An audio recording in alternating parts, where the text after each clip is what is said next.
Good people, I want us to talk about our debt ceiling. Our debt ceiling has reached 12 trillion Kenya shillings.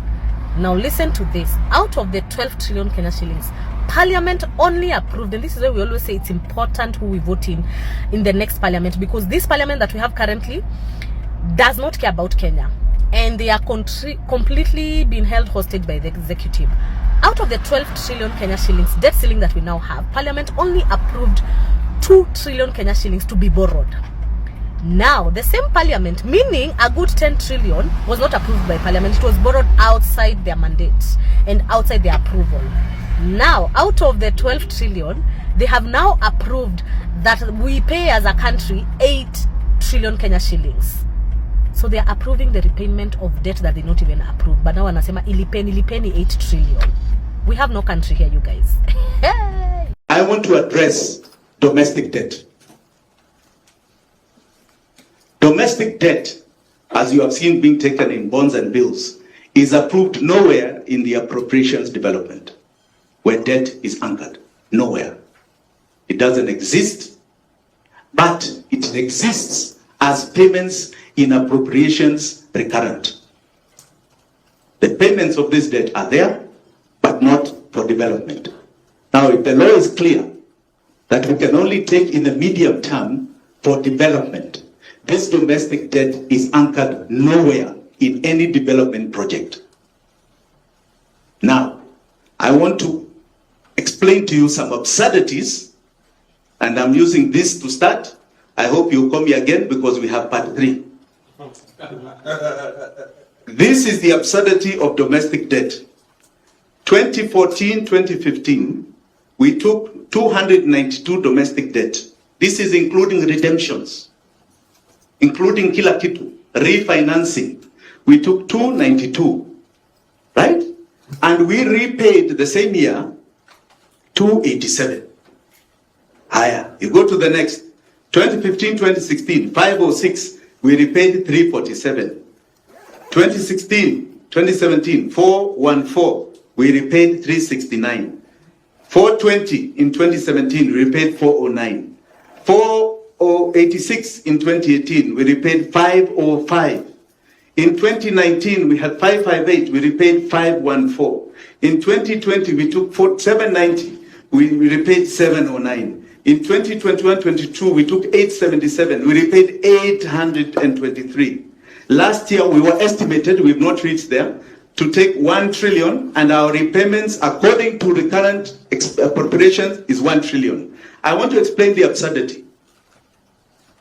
So we are taking debt, on the one hand, but look, our taxes have equivalent amount of money to pay the same debt.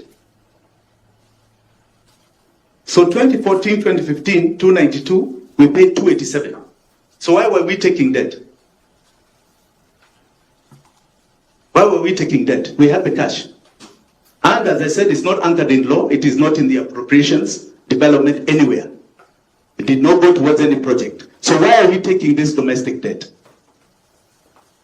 I have the next chart that will show that we had enough revenue. In that, we had revenue for all our recurrent expenditure, according to the taxman. And he also lists there that we had enough. So the issue here is that there was a clear motive. Go back. There was a clear motive. If you see, we took debt from the domestic market of 5.3 trillion. We repaid in the same year, whether it is redemptions, whether it's what, or 4.9. So we had the cash. We didn't have to take new debt. The principal payments were 2.3, and the interest payments were 2.6 trillion. 2.6 trillion. This is our question. If this is what you call debt sustainability, I don't understand it. Because so far, what the Treasury has been doing, outside of the approval of this House, is a scheme that you have not approved. We don't know what this money is going for. It is not going to any project in this country. They have never said they have a shortfall of revenue from KRA, and yet They are paying almost 3 trillion in interest to these banks over 9 years. It is a most frightening figure. Most frightening figure. Now, if you go to the next slide, it shows you categorically, we had the revenue, we had the tax revenue. In 2014, we had 1 trillion, including domestic debt payments that have articulated 200 and something, external debt payments, right? And all our recurrent expenditure. We spent 807. We even had a surplus of 194. Excuse me, just to understand. Excuse me, kindly, sir. We borrowed. Are you saying the tax revenues about statement of virtue? I want to understand. Kindly bring us. Let me explain. Let me explain, Mheshimiwa.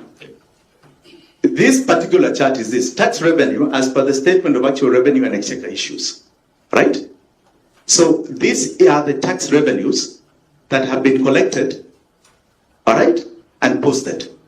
So in 2014, 2015, we collected 1 trillion.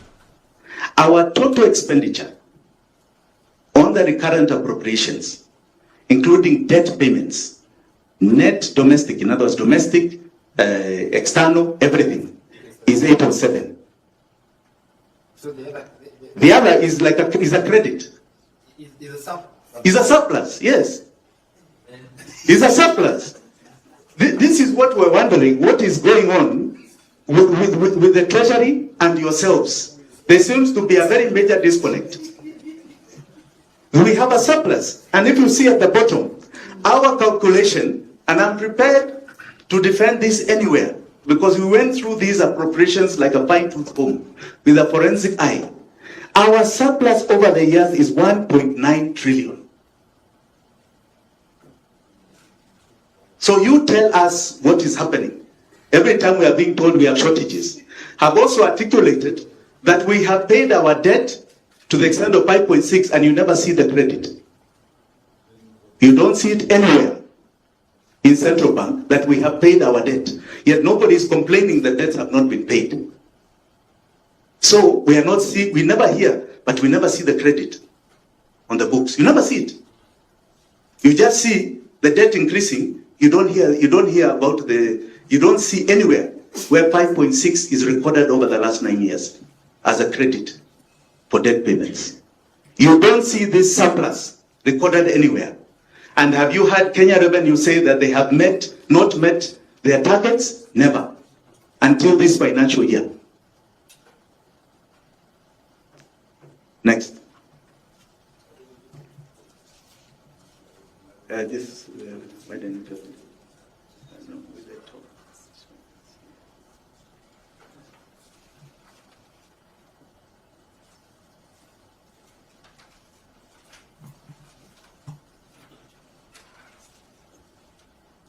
That one now is even more complicated. I don't even want to go there, because now you'll be in another state.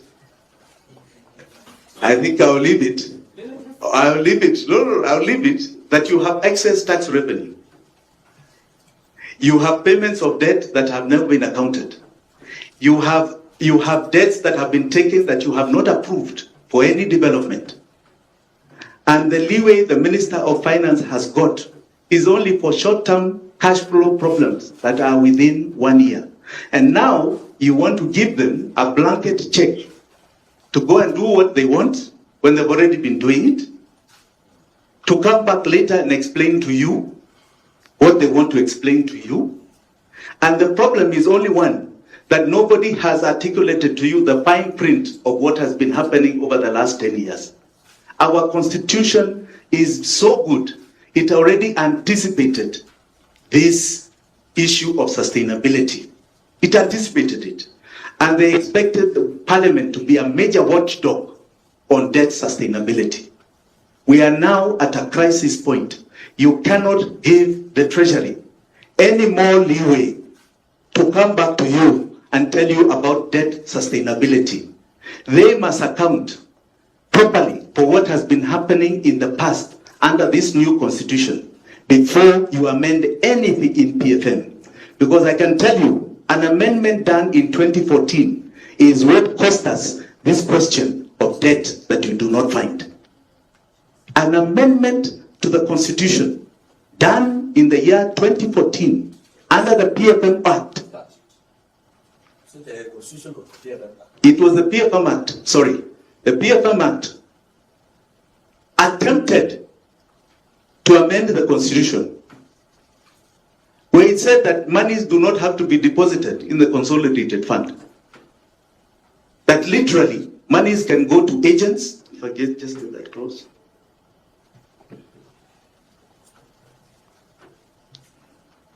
That can go as commissions, bank fees, without hitting the consolidated fund.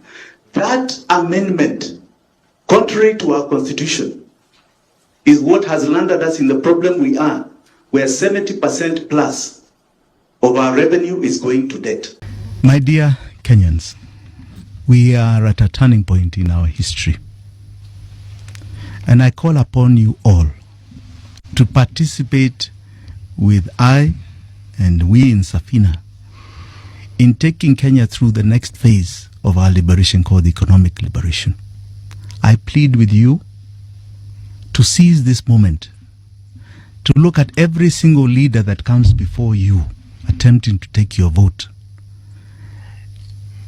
to articulate to you the issues of your life, the issues of the day in Kenya. This is a moment for you to change history. It is our moment as a country. It was started by Gen Z, and we must complete this journey of liberating Kenya from the shackles of what was created in 1920 by the colonialist. You must arm yourself with that voter's card.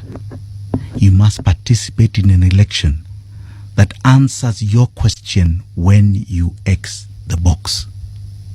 It must be you you're voting for, not Jimmy, not whoever else. It is you yourself you're voting for. Your question must be answered when you're Xing that box. And that question can only be the next phase of our liberation, which is the economic. Join us in that liberation.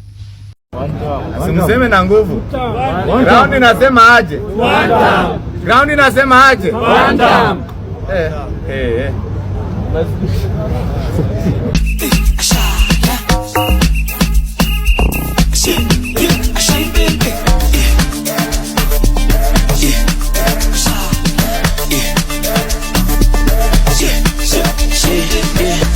Nunca la ves.